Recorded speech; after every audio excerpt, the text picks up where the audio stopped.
O interior da África do Sul. Um lugar excepcional em quase todas as formas. Aqui, o felino mais mortífero não é um leão.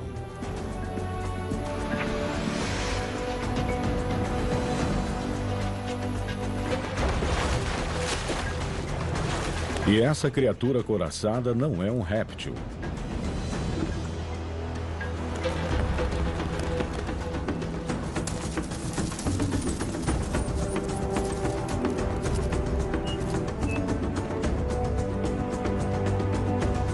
Um lugar em que flores nascem de pedras e onde quase nunca chove.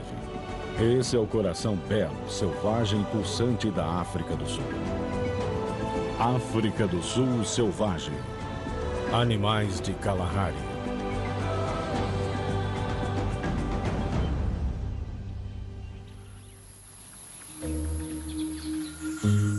Pisque e você o perderá.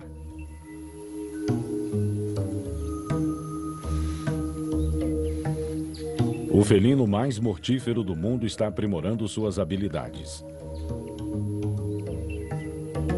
Ele não é um guepardo em miniatura.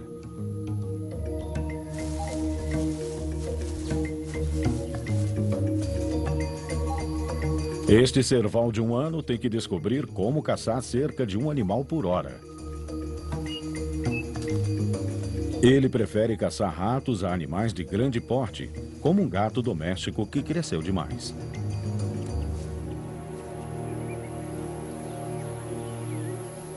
As áreas abertas das savanas do norte da África do Sul são a paisagem perfeita.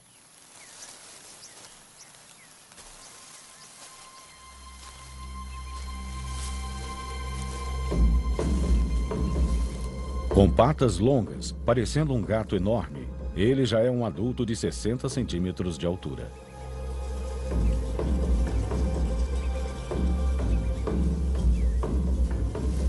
Pode levar 1 ou 2 anos para ele marcar seu território.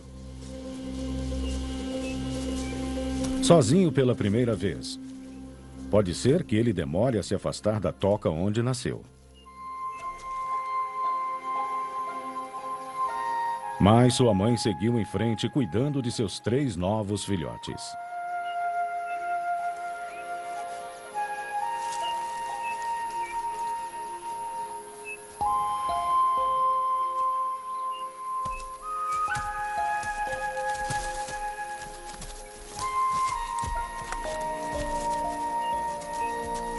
Eles têm 3 meses de vida e dependem da mãe para tudo.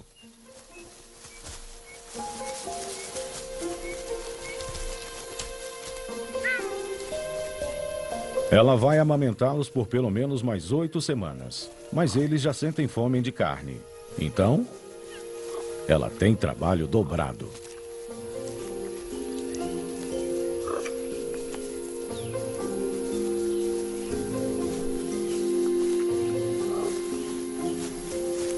Além de caçar ao anoitecer ou ao amanhecer, agora ela também precisa procurar comida durante o calor do dia, deixando seus filhotes sozinhos em casa e vulneráveis a hienas ou aves de rapina. O jovem macho não pode mais se dar ao luxo de esperar pela mãe. Ataque a ataque, cervais experientes são os felinos mais triunfantes da África. Enquanto alguns leões de sorte pegam sua presa na 3ª tentativa, um cerval captura seu jantar na 2ª. Não é exatamente uma comparação justa.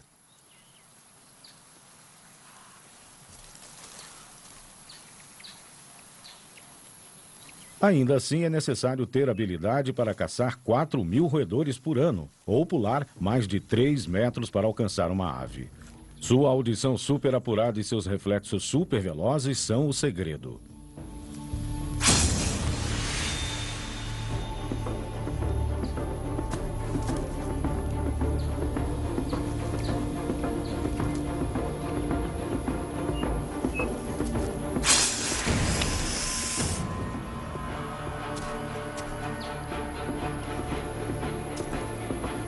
Uma cobra toupeira. O felino inexperiente assusta uma cobra muito brava. Ou vice-versa.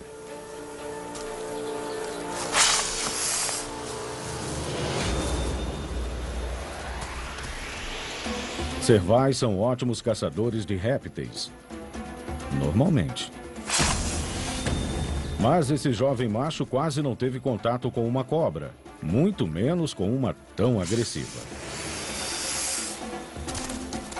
Embora a cobra não seja venenosa, ela pode infligir uma mordida forte e dolorosa.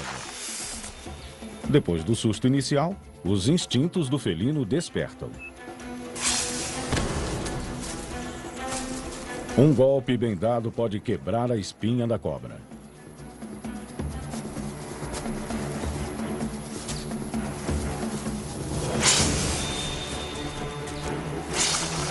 Mas ele não tem sucesso.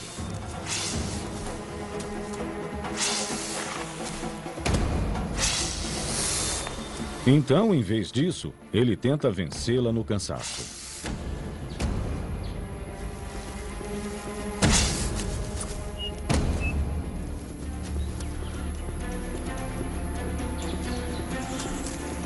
Parece funcionar.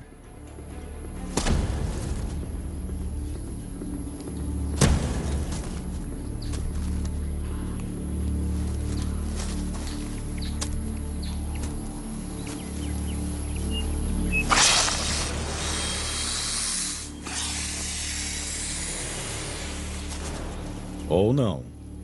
Vamos considerar um empate.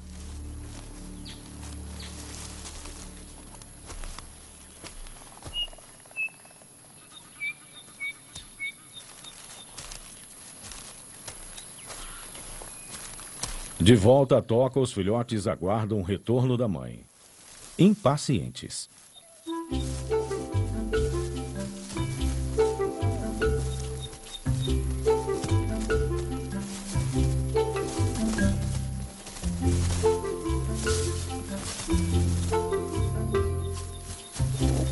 É uma boa chance de praticar caça, mesmo que a presa seja só um graveto. A mamãe está chegando. E ela trouxe guloseimas.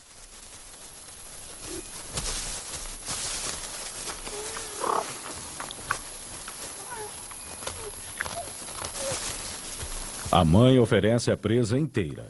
O primeiro a chegar é o primeiro a se servir.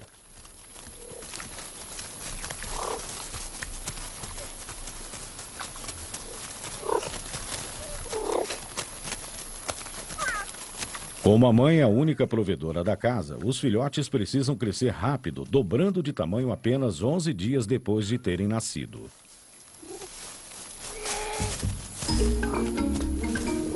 E então começa o treinamento.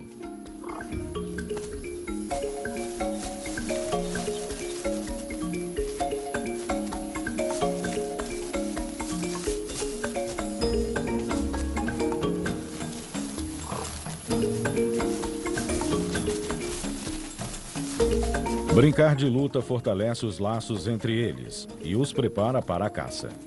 Dentro de um ano, cada um desses 3 felinos determinados partirá rumo às suas próprias aventuras.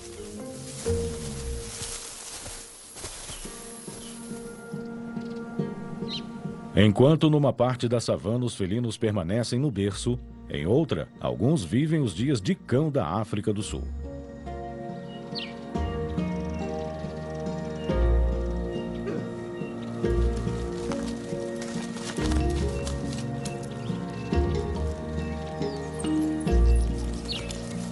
Os mabecos.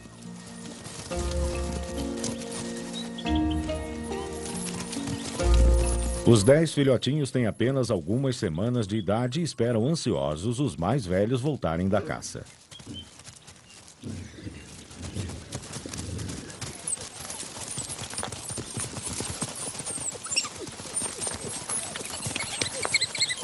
Famintos, os filhotes aguardam por uma refeição. Um dos predadores mais bem-sucedidos da África, os mabecos abatem 8 entre 10 presas. Essa não foi uma boa caçada. Nada de carne para os pequenos. Felizmente, matar a fome não é a única necessidade. Os filhotes passaram metade do dia se escondendo na toca. Agora eles querem gastar as energias.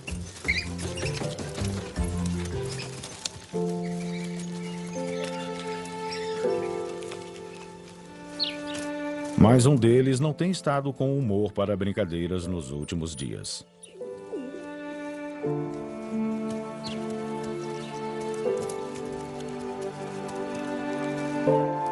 O menor deles não consegue acompanhar seus irmãos bagunceiros.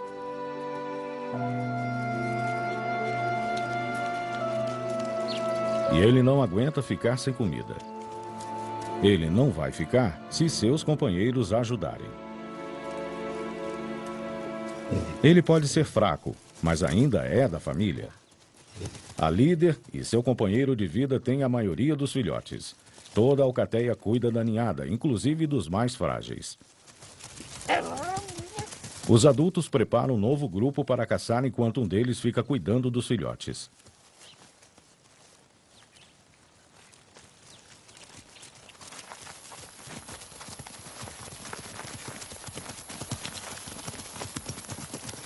Os mabecos caçam onde as presas são esparsas, como aqui no norte, uma parte muito seca da savana sul-africana.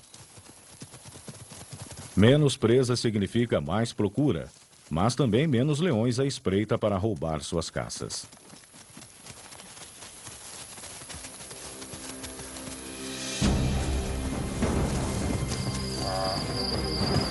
Uma pequena manada de gnus. Que a caçada comece. A líder dos mabecos se aproxima dos gnus sorrateiramente. Ela tentará assustar a manada e isolar o mais lento. Os outros se espalham atrás dela. Quando o gnu fugir, eles poderão persegui-lo por quilômetros e estripá-lo enquanto ele corre.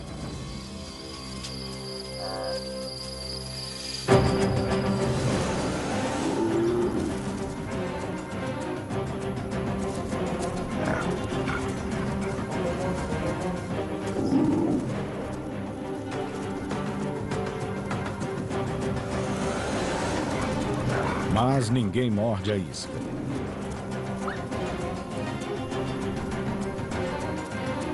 É alcateia contra manada. E a vantagem fica com a manada.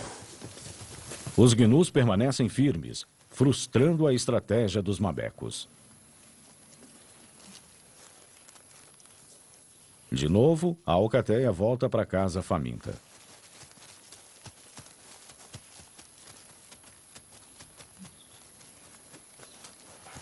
Caçar em grupo dá aos mabecos o poder de abater presas maiores. Mas a savana pode ser cruel até mesmo para os maiores predadores.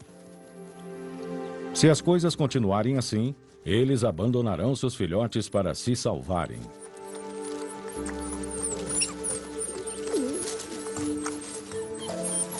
Na toca, os filhotes estão muito famintos para brincar.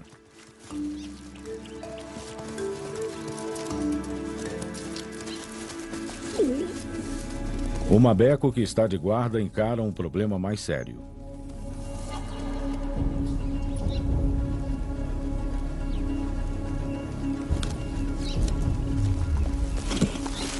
Os leões são os inimigos mortais e a maior ameaça para os mabecos, matando 10% da população. Os grandes felinos costumam caçar depois do pôr do sol, contando com sua visão noturna excelente.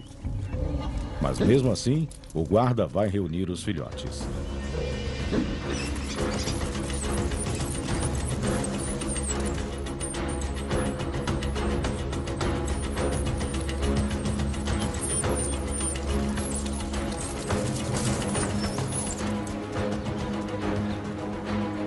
O filhotinho menor ainda está lá fora.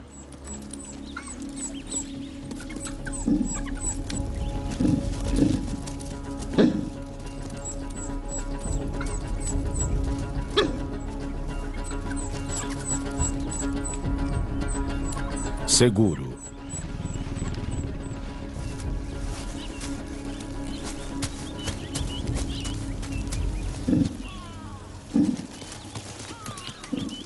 A ameaça recua. Mas assim que a noite cair, os leões poderão voltar. O guarda pode apenas torcer para que sua alcateia chegue aqui antes. As enormes orelhas ultrassensíveis do sentinela captam um ruído sutil.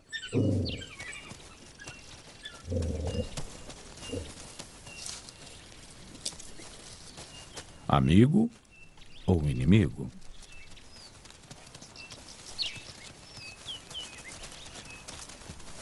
É a alcateia, finalmente retornando para os filhotes famintos.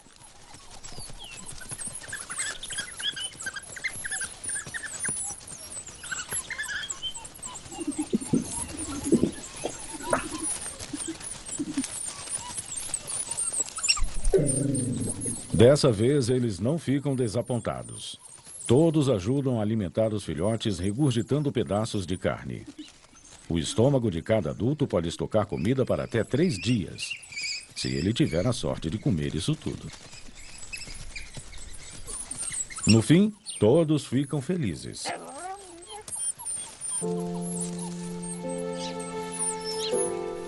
Ou quase.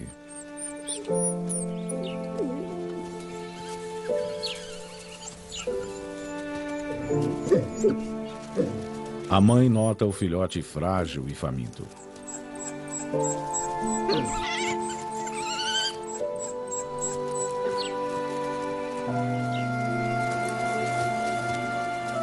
Talvez fraco demais até para comer.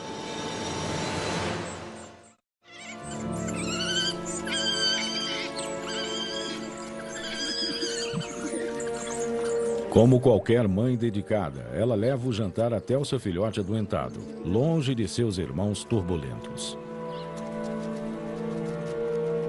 Ela fará tudo o que puder para que ele sobreviva.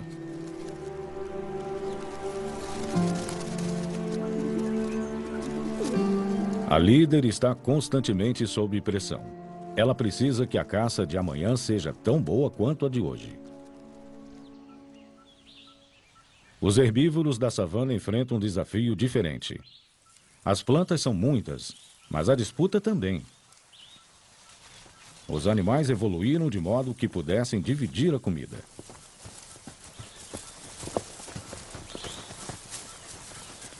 Os galhos mais altos ficam com as girafas, enquanto as zebras e os gnus pastam na grama, e os javalis africanos se alimentam da vegetação rasteira.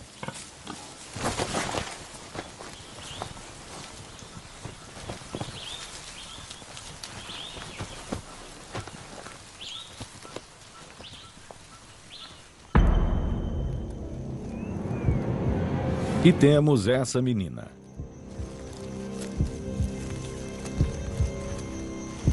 Ela não é um dinossauro,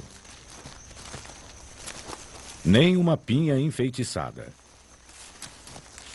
Ela é um pangolim do cabo, o equivalente sul-africano do tatu do continente americano, embora os dois não sejam parentes. O único mamífero do mundo coberto de escamas, totalmente blindado, os pangolins da África do Sul mantêm uma dieta rigorosa e exigente. Ela sai confiante para o almoço. Sua armadura é responsável por quase 1/3 de seu peso corporal.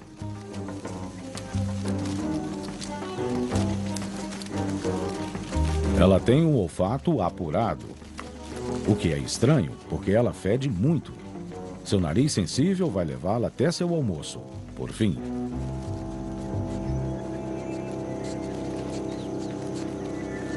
tirando o oricteropo, o pangolim é o único mamífero sul-africano especializado em comer formigas. Até 200.000 por dia.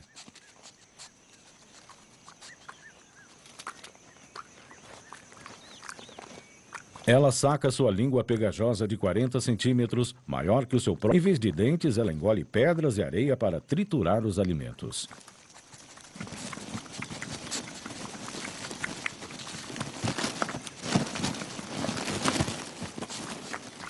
As formigas podem correr, mas não podem se esconder de suas garras de Fred Krueger.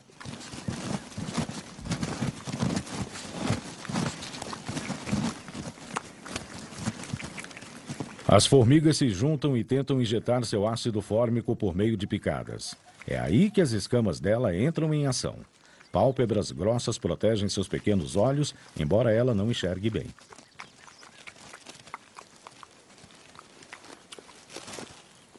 Após cerca de 1 minuto, ela está satisfeita. Principalmente noturna, ela anseia ir para o conforto escuro de sua toca subterrânea.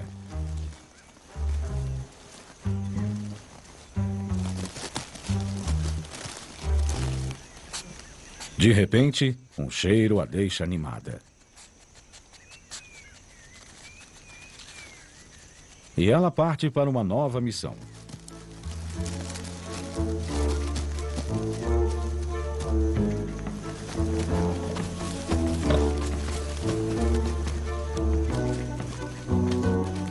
Sua visão ruim a coloca numa rota de colisão com um javali,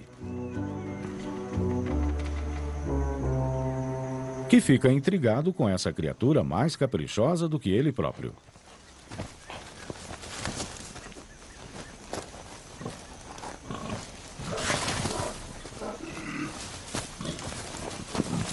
O pangolim não tem medo. É só ignorar que o valentão vai embora.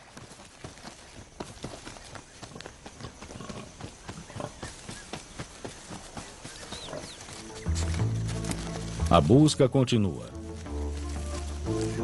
Mas não por muito tempo.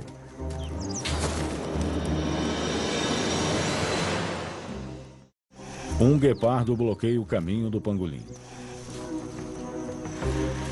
Talvez fosse melhor ter ido direto para a cama, afinal. O felino está muito mais assustado que o javali. Ao deitar e se enroscar, o pangolim fica impenetrável.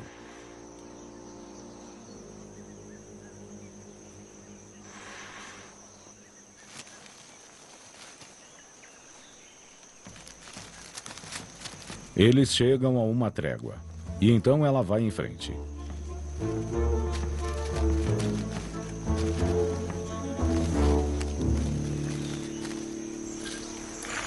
Até que, finalmente, ela chega ao objetivo de sua busca, fezes frescas de gnu.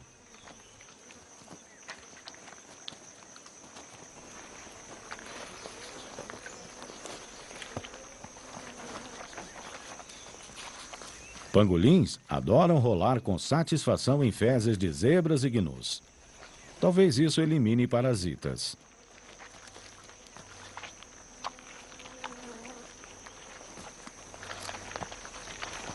Ou talvez seja só a fragrância que ela goste de usar. Chanel número 2. Perversamente perfumada, ela está pronta para encerrar o dia.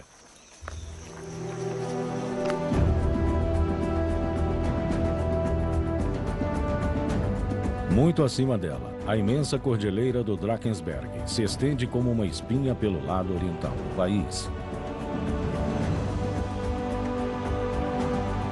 Chegando a 3.000 metros de altura, as imensas montanhas fazem uma sombra ainda maior sobre a Terra.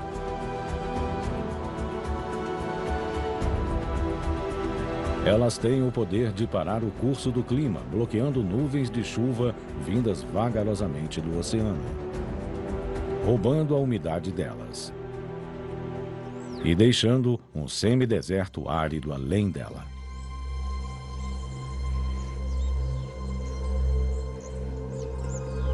O extenso planalto central da África do Sul, chamado Karoo, não recebe mais de 400 milímetros de chuva por ano. Ao noroeste, o clima é ainda mais seco.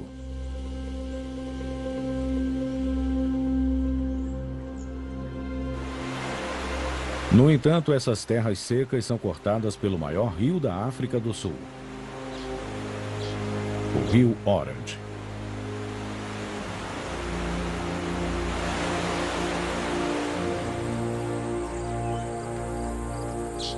Em sua extensão de 2.000 quilômetros até o Atlântico, ele flui ao oeste, começando na cordilheira de Drakensberg, atravessa o Karoo e forma a fronteira com a Namíbia.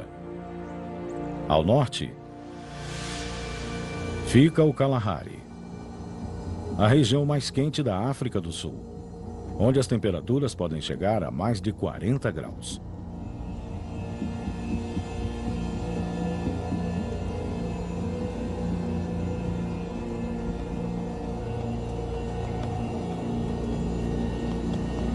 Aqui, sombra é luxo.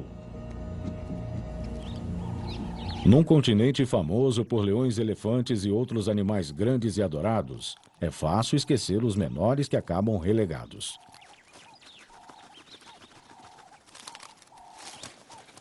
O esquilo terrícola africano cavou sua toca diretamente debaixo da árvore.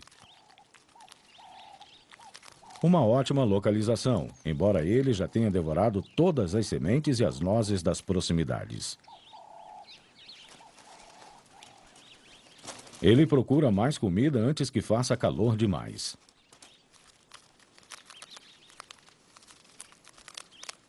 Ele não está sozinho. 2 jovens fazem companhia um ao outro. Os esquilos terrícolas machos costumam viver juntos. E como 2 bons companheiros de quarto, às vezes eles se estranham.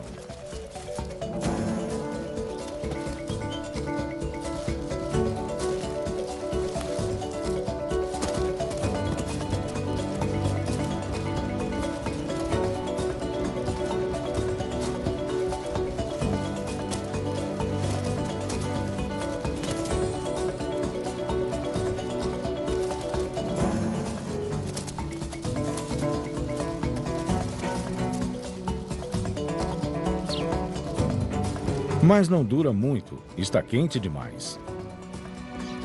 Quando o sol fica muito forte, é hora de levantar a cauda.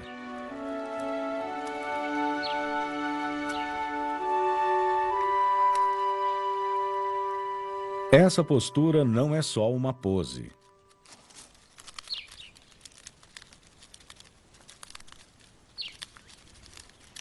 Esse guarda-sol natural permite que ele mais que dobre o tempo de busca, baixando sua temperatura corporal em mais de 5 graus.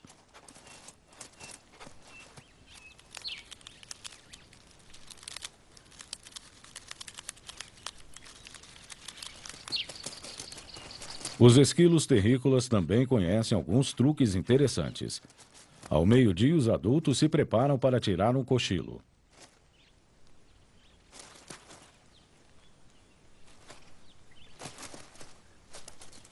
Ele cavará uma banheira de terra relaxante.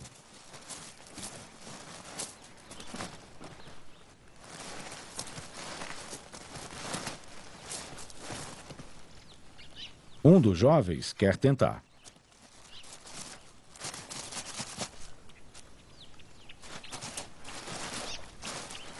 Ainda está muito quente. O segredo é remover a camada mais quente primeiro, e aí deitar.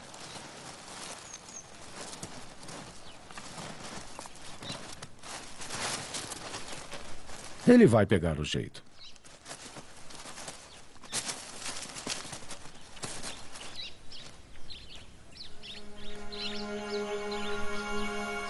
Vencer o calor é só um dos desafios por aqui.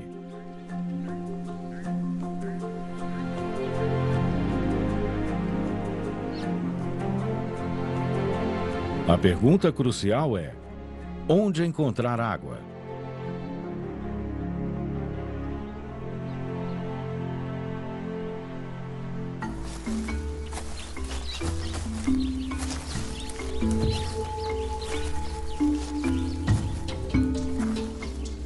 O povo San do Kalahari, os moradores mais antigos do sul da África, sobrevive porque sabe a resposta.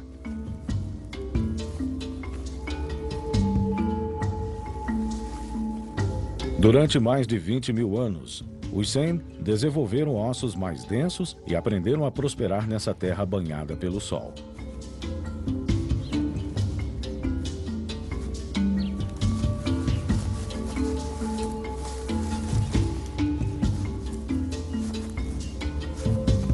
Os homens são capazes de correr durante horas e suas caçadas podem durar dias.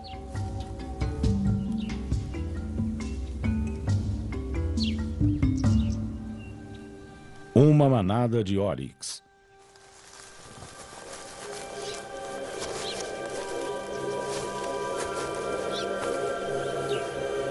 Os homens tentam isolar um dos animais.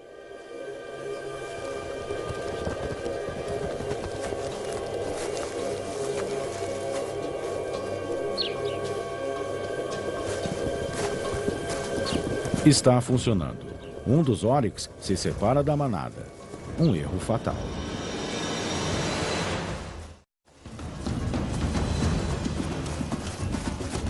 Os caçadores Sen precisam perseguir o oryx até que ele se canse, para que eles possam se aproximar para atirar uma flecha.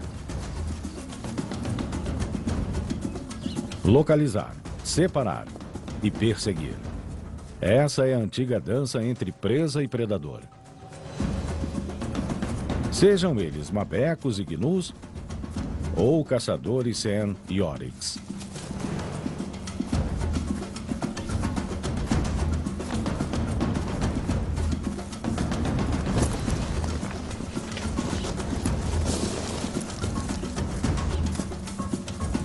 O calor e o esforço, no fim, derrubarão o oryx.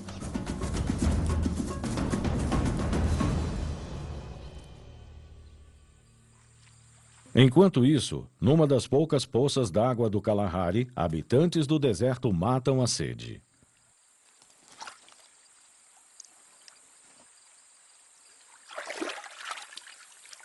Ou caçam alguma presa.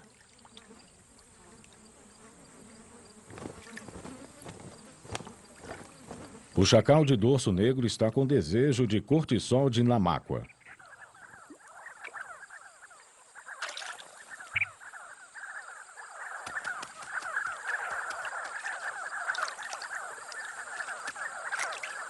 Na época de estiagem, conforme as poças d'água vão desaparecendo uma a uma, tanto predadores quanto presas precisam viajar mais longe para matar a sede.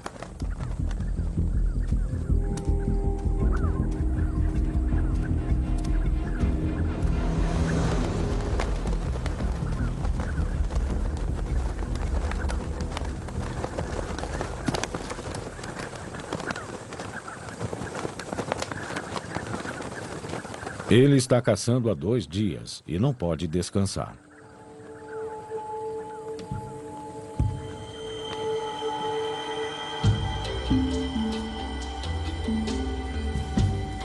O termômetro marca mais de 38 graus Celsius.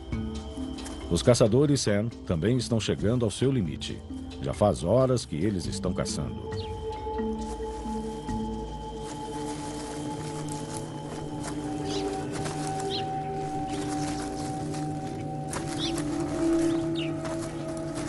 Mas eles prepararam mantimentos.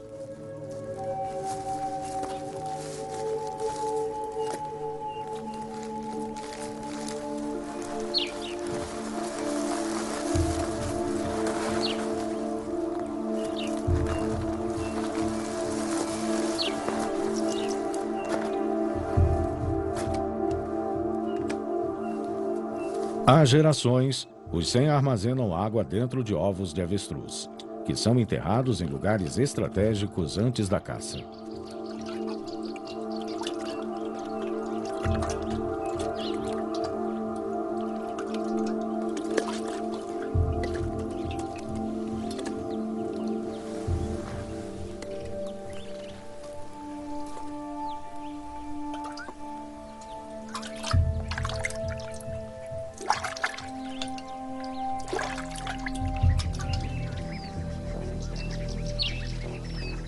Na poça d'água, o chacal aguarda sua próxima oportunidade na sombra.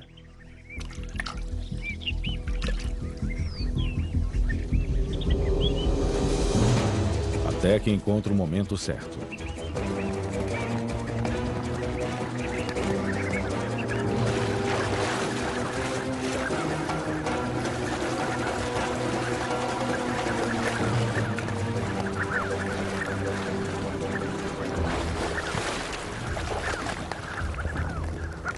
E, de novo, nada.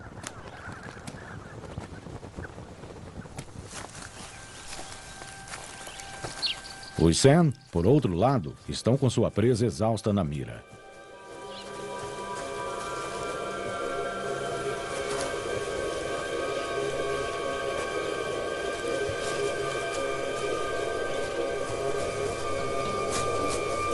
E atiram uma flecha com a ponta envenenada.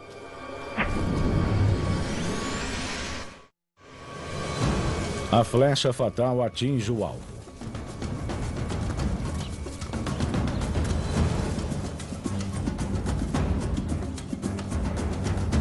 A toxina feita de plantas, besouros ou veneno de cobra pode levar horas para matar o Oryx. Eles vão segui-lo até ele morrer. E então, cortarão a parte envenenada e manterão o resto.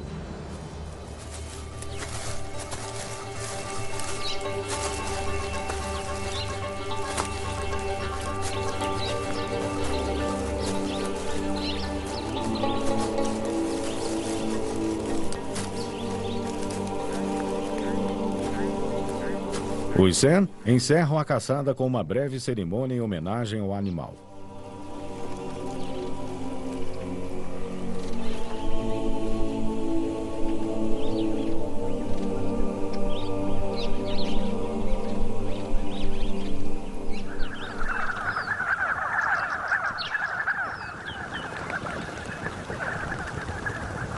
Na poça d'água, outro bando de pássaros se aproxima. Exausto e despreparado.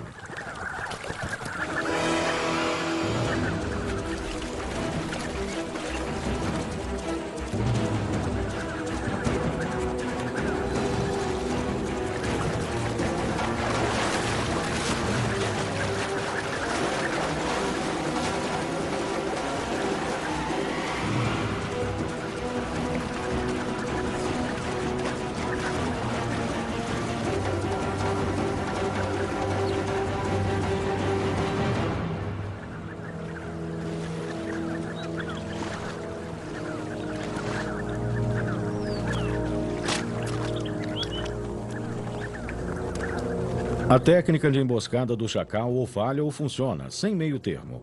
Mas as aglomerações ao redor da poça d'água aumentam suas chances. Cedo ou tarde, todo pássaro precisa beber.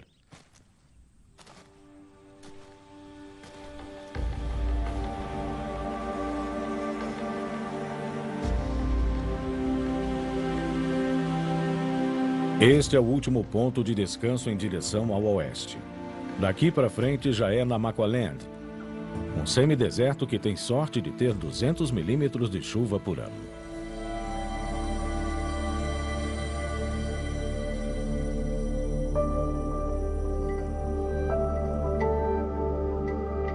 Parece um lugar abandonado pela própria natureza. Mesmo assim, a vida floresce aqui, à sua maneira particularmente árida. Os avestruzes e os oryx pastam o que podem.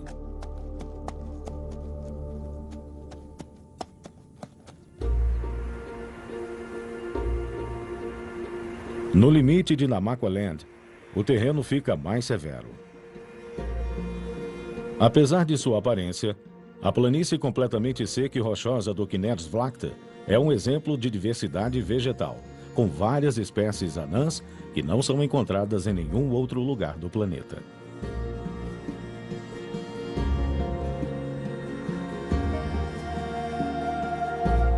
Contando apenas com 155 milímetros de chuva por ano, essas pequenas plantas conhecidas como pedras vivas vivem espalhadas entre cascalhos de quartzo. O mineral branco reflete os raios ardentes do sol e as plantas usam suas folhas velhas e secas como guarda-sol natural, esperando pelos raros dias de chuva.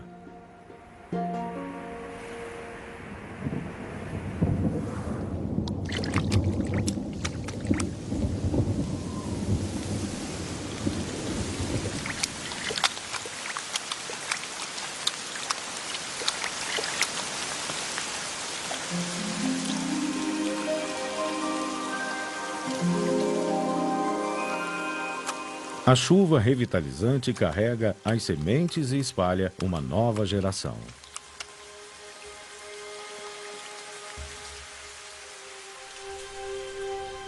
Mas a chuva é só o início.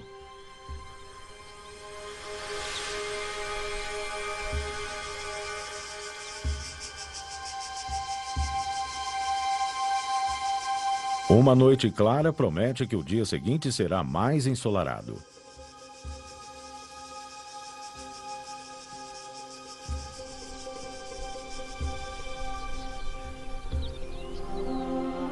Assim que os raios solares acariciam a Terra, o espetáculo começa.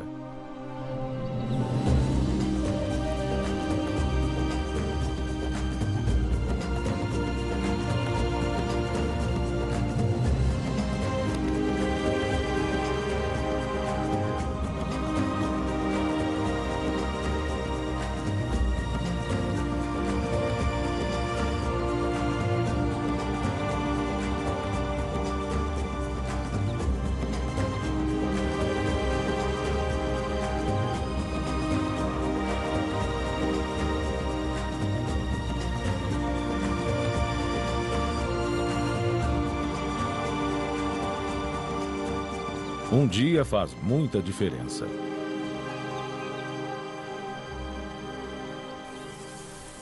Surpreendentemente, Namaqualand faz parte do deserto com a maior variedade de plantas, com mais de 3.000 espécies diferentes de flores silvestres e plantas suculentas. Cerca de 40% delas crescem apenas aqui. Esse efêmero paraíso de flores dura pouco mais de um mês. Mas enquanto ele floresce, Namaqualand celebra.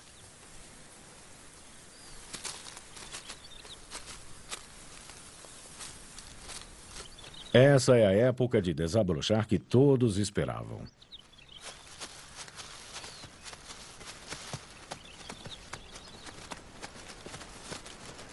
Até esses roedores da espécie Parotomes, que são muito tímidos, saíram da toca para aproveitarem a vegetação fresca. Eles se empanturram, já que o banquete não durará. E uns são melhores nisso do que os outros. Aparentemente, sem se preocuparem se caberão dentro de suas tocas de novo. E se esquecendo que eles próprios também são aperitivos.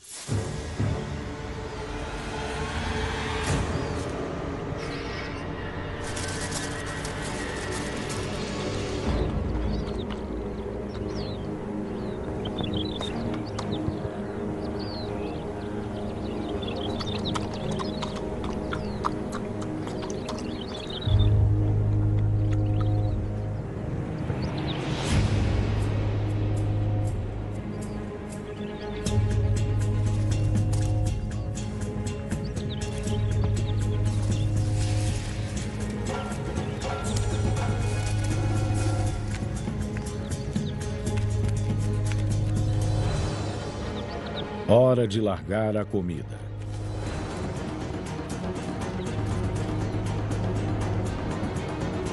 E recuar.